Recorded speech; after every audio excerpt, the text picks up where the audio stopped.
Oi, pessoal. Mais uma aula de biologia. Aqui é a professora Roberta e hoje vou falar um pouquinho sobre o citoplasma.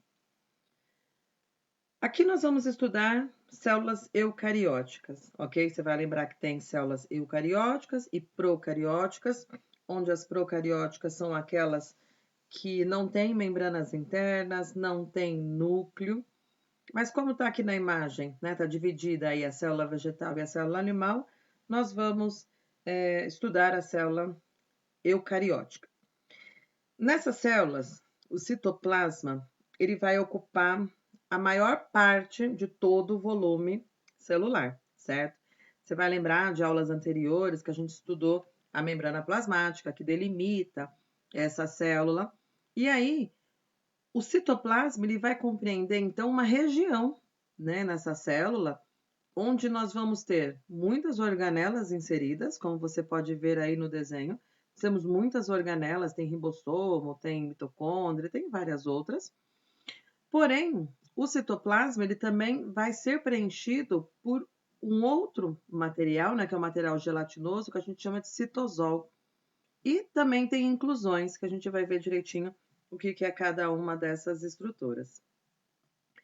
Dentro do citoplasma, então, nós temos as organelas, certo? Que são estruturas presentes aí, cada uma com uma função diferenciada. Elas são divididas aí em organelas membranosas e organelas não membranosas. Membranosa por quê? Porque ela vai ter uma membrana delimitando aquele espaço, fazendo um compartimento com características únicas dentro da célula, né? E tem as não membranosas que já mantêm um contato direto com o hialoplasma. Temos também, olha, inclusões.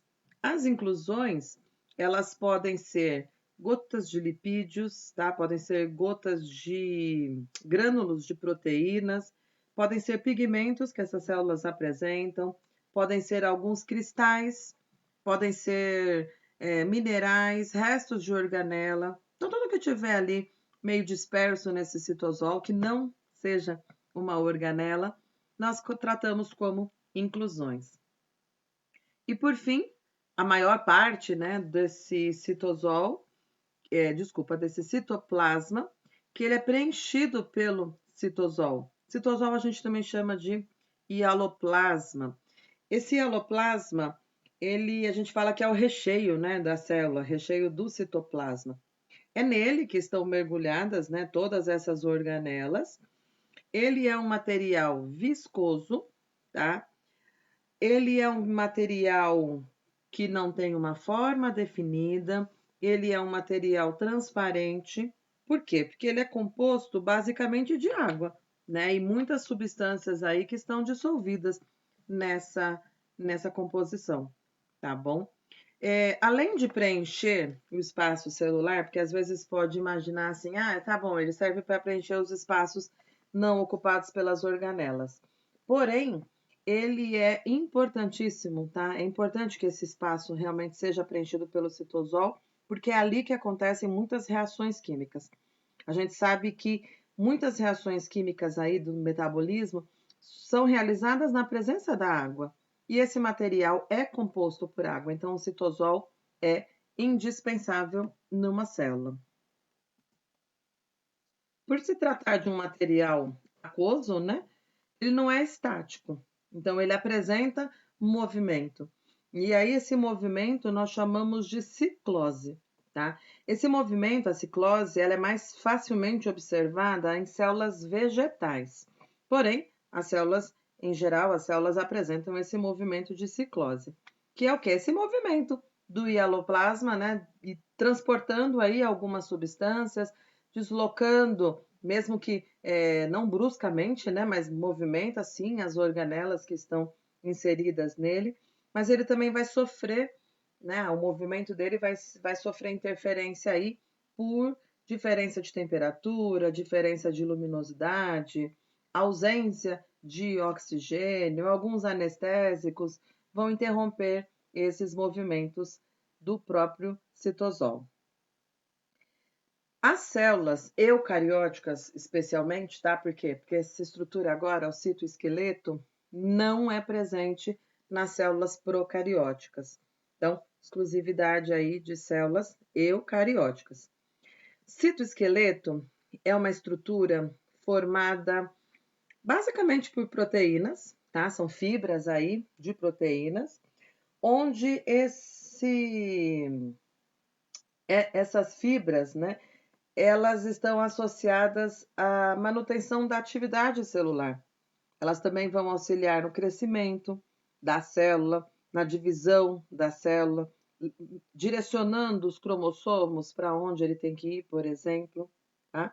Movimentos celulares, que as células realizam movimentos, então precisam desse citoesqueleto para direcionar para onde ela deve ir, tá bom? E esse citoesqueleto, ele tem 3 componentes importantes aí, tá? Filamentos de actina, microtúbulos e os filamentos intermediários que estão representados nesse esquema.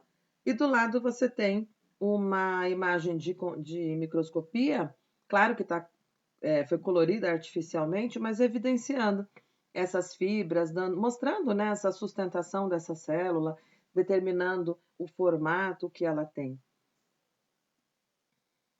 E aí, os 3 componentes do citoesqueleto. Primeiro, a gente vai ter esses microfilamentos de actina, e como o nome diz, né, microfilamentos, dentre todos os 3, ele é o mais fino de todos, e ele é feito da proteína que a gente chama de actina. É uma proteína contrátil, e é uma proteína, assim, a mais abundante de todo o citoesqueleto, essa é a que você vai encontrar em maior quantidade. Esse filamento de actina, ele está logo abaixo da membrana plasmática e ele sim é o responsável pela resistência da superfície celular, tá? Além de ser responsável pelo formato, né, por movimentos que possibilitam essa migração celular. Quando você tem células realizando englobamento de partículas, né, fazendo a ingestão aí por fagocitose, é esse microfilamento que está direcionando como deve se formar essa estrutura para englobar, tá? E a divisão celular, é ele que vai guiar os cromossomos durante a divisão. O filamento de actina também é o responsável por permitir que a ciclose aconteça, tá bom? Depois nós temos os microtúbulos, e aí eles são formados por uma outra proteína, que a gente chama de tubulina, e cílios, flagelos, centríolo, que é uma organela que a gente vai estudar mais para frente, são constituídos basicamente por esses microtúbulos, tá? Esses microtúbulos, eles vão formar uma rede que vai permitir aí o transporte de organelas, tá? Vai transportar também materiais, ele vai formar vesículas e vai transportando esse material pela célula, tá? E é uma estrutura que, assim como o filamento de actina, a célula facilmente degrada esse material, ele se rompe, né? Ele tem aí suas perdas, mas a célula facinho consegue reconstruir, tá? Filamento intermediário, ele vai ter também outras proteínas fibrosas, mas a proteína que mais se destaca aí na composição do filamento intermediário é a queratina. E a principal função é a manutenção da estrutura celular. E ela permite o quê? Mais resistência, tá? Então, em casos de pressões, essa célula ela vai aguentar essa pressão por conta dessa queratina, ok? É o filamento que menos sofre degradação. Ele é o mais presente constantemente, tá? Ele é o que menos se degrada. Agora a gente vai para uma das organelas presentes naquela lista, que a gente fala que é uma organela não membranosa, tá? Nós vamos deixar para outra aula as organelas membranosas, porém aqui a gente vai abordar um pouquinho centríolos, ok? Então, é não membranosa, né, como eu falei, e é interessante você observar o desenho dessas organelas, porque frequentemente aparece no vestibular, tá? Já aparece a foto, como está mostrando ali na imagem B, que é uma imagem de microscopia, e pergunta diretamente assim: qual a função dessa estrutura celular? Então, é interessante você, quando for estudar, também se prender a esses detalhes de como é essa estrutura, visualmente mesmo, tá bom? Então, tem a descrição: olha, são cilindros, tá? Formados por 9 conjuntos de 3 microtúbulos de tubulina, organizados aos pares, em uma estrutura que a gente chama de centrosomo, tá? Eles também estão associados ao citoesqueleto, também são importantíssimos na divisão celular. Nós vamos estudar mais para frente 2 processos de divisão celular aí, a mitose e a meiose, e nós vamos ver que existem o que a gente chama aí de fibras do fuso, que são provenientes dos centríolos. São eles que vão direcionar essas estruturas para segurar, né, e orientar os cromossomos na hora da divisão, tá? Também, olha, os centríolos são importantíssimos na hora de fabricar cílios e flagelos. Então, nós temos células aí, vamos pegar, por exemplo, as células da nossa traqueia, né, que apresentam aí cílios para retirar muco. Esses cílios têm origem nessas organelas dos flagelos. Nós temos também aqueles protozoários, que são organismos unicelulares, que para se movimentar, alguns deles, não todos, mas eles têm cílios ao redor de toda a sua célula. Lembra que o corpo dele é unicelular, é uma célula só. E esses cílios provêm dessa organela. Ou então flagelos, ok? Outros protozoários também, nós temos a formação de um cílio para locomoção, ou de dois, e aí também tem origem nessa estrutura, tá? Agora, um detalhe, né, uma observação.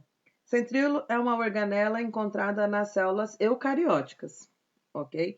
Porém, nós vamos ter aí algumas plantas, e com destaque aí aos pinheiros, né, que fazem parte aí da classificação das coníferas, e as angiospermas, que a maioria das plantas que nós conhecemos, né, são as plantas com flores e plantas com frutos, não tem centríolo.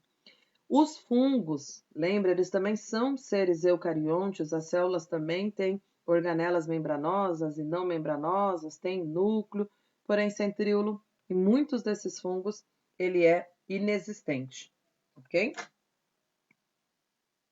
E é isso, até a próxima aula.